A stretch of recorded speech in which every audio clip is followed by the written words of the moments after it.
एक तो गाना हो रहा है तरह जैसे गा रहे थे वैसे वाला कि जहिया से चल गई ओहो छोड़ी के हम के गजब गजब जहिया से चल गई छोड़ी के हम के जिंदगी भइल सुनसान हो जाए चंदा ले अब खबरिया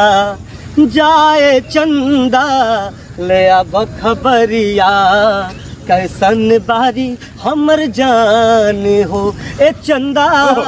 कैसन बारी हमर जान हो